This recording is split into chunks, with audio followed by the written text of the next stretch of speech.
At 7:03 on the evening of December 21, 1988, the people of Lockerbie heard a sound that did not belong in the sky.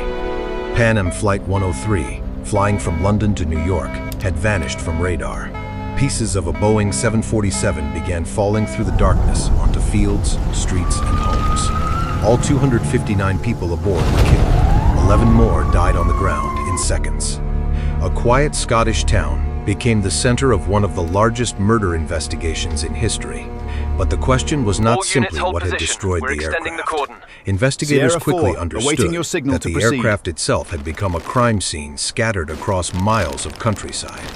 Somewhere among twisted aluminum, burned clothing, damaged luggage, and personal belongings was the one fragment that could explain how 270 lives had been taken, and perhaps who had taken them. The flight had departed Heathrow less than 40 minutes earlier.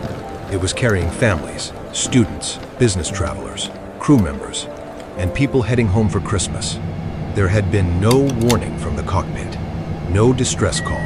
The explosion was so sudden that the aircraft broke apart in the air, sending wreckage across southern Scotland for the families waiting at airports and homes across 2 continents. There was no gradual realization, only a passenger list, a television screen, and a nightmare becoming official. In Lockerbie, rescue workers arrived to scenes they could barely process.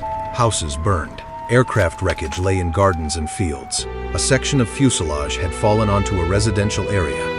Yet even in the first hours, among fire crews, police officers, soldiers, and local volunteers, another operation began.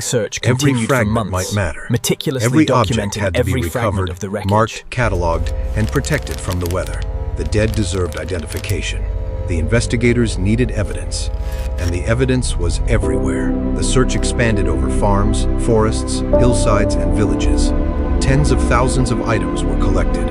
Pieces of the aircraft were taken to a hangar where specialists began an extraordinary reconstruction, not to make the jet fly again, but to understand how it had died. Slowly, the damage began to speak.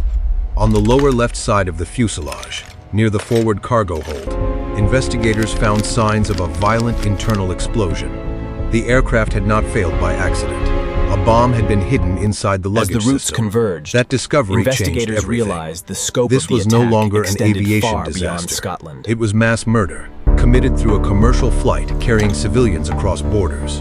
The investigation now stretched far beyond Scotland. British police worked with American investigators, forensic laboratories, intelligence agencies, airport authorities, and governments across Europe and the Middle East. The suspect was not standing at the wreckage site. The person responsible might be thousands of miles away, protected by false documents, political alliances, or an entire state apparatus. The bomb itself had almost disappeared in the explosion, but not completely. Investigators recovered fragments that they believed came from a hard-sided suitcase. Inside it, they concluded, had been clothing and a Toshiba radio cassette player, used to conceal an explosive device. Then came a clue so small it seemed almost impossible. A fragment of green circuit board. Forensic experts linked it to a type of electronic timer known as the EMS-13, manufactured by a Swiss company. A piece of circuit board no larger than a fingernail began to reshape the investigation. According to the prosecution case that would later be presented in court, timers of that type had been supplied to Libya. But in 1988, suspicion did not point in only one direction.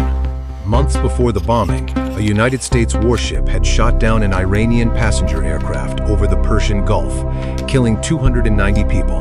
Investigators examined whether the bombing of Flight 103 could have been an act of revenge connected to Palestinian militants operating in Europe. That theory was not imaginary.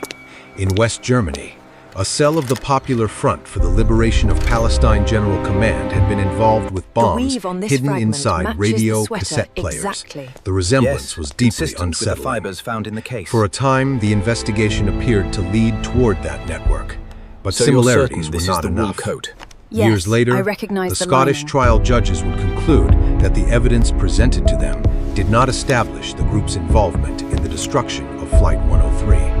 Then the trail moved south toward a small clothing shop on the Mediterranean island of Malta. Pieces of clothing recovered from the bomb suitcase were traced to a store in Slima called Mary S. House.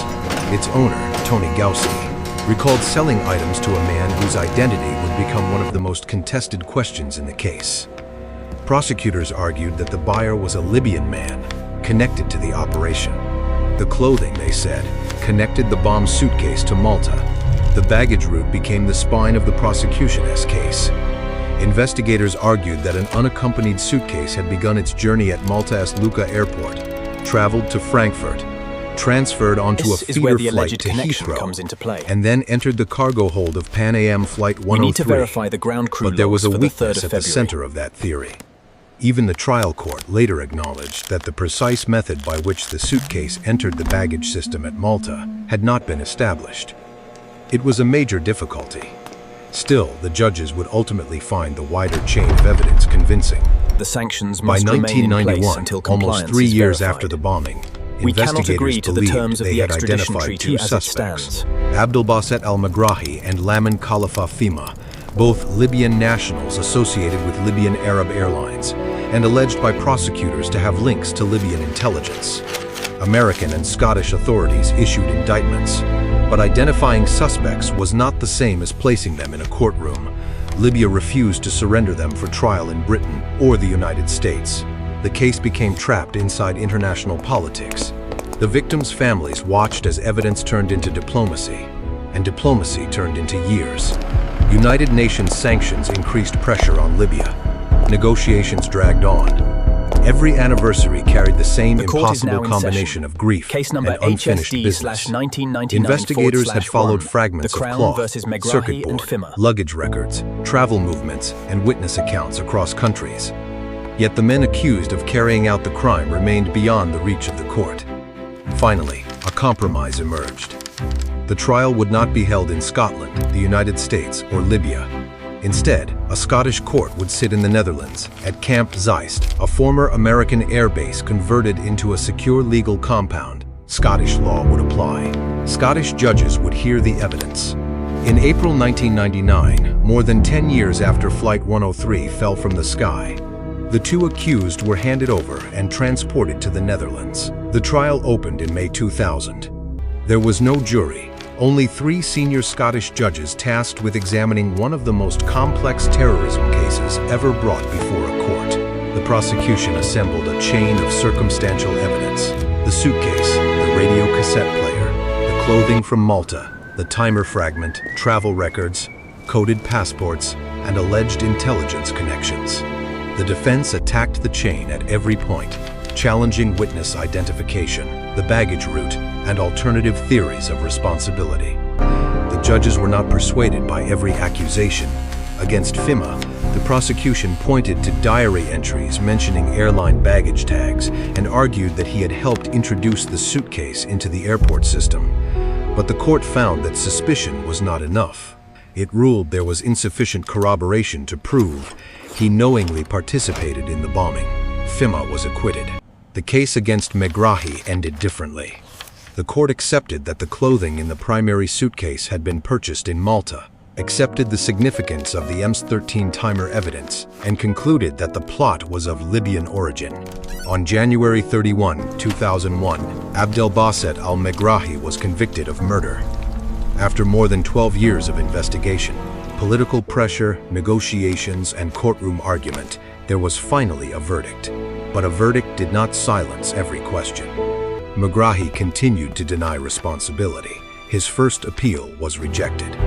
Later, the Scottish Criminal Cases Review Commission concluded that his conviction should be referred back for another appeal because a miscarriage of justice may have occurred. That appeal was ultimately abandoned before his release from prison on compassionate grounds in 2009. In 2021, after his death, another Scottish appeal court again upheld the conviction. For some families, the conviction represented a measure of justice after years of waiting. For others, doubts about witnesses, undisclosed material, alternative suspects, and the unresolved question of who else might have been involved never disappeared. The investigation had produced a convicted man. It had not produced a simple ending. That is what makes the story of Flight 103 so haunting. The bombing happened in a single instant. The search for truth required years of sifting through fragments. Fragments of aircraft, Fragments of electronics, fragments of memory, and fragments of international secrets. Each piece seemed capable of bringing the dead closer to justice. Each piece also revealed how difficult certainty becomes when murder crosses borders and enters the world of intelligence, diplomacies, and power. In Lockerbie, the wreckage is gone now. The homes were rebuilt. The fields returned to silence, but the number remains. 270 people, taken on a winter night because someone placed a bomb inside an ordinary suitcase on an ordinary passenger flight. The investigation reached a courtroom after nearly 13 years. Yet the deepest question still lingers beneath every document, every appeal, and every anniversary. Did the evidence reveal the full truth? Or only the part of it that could finally be put on trial?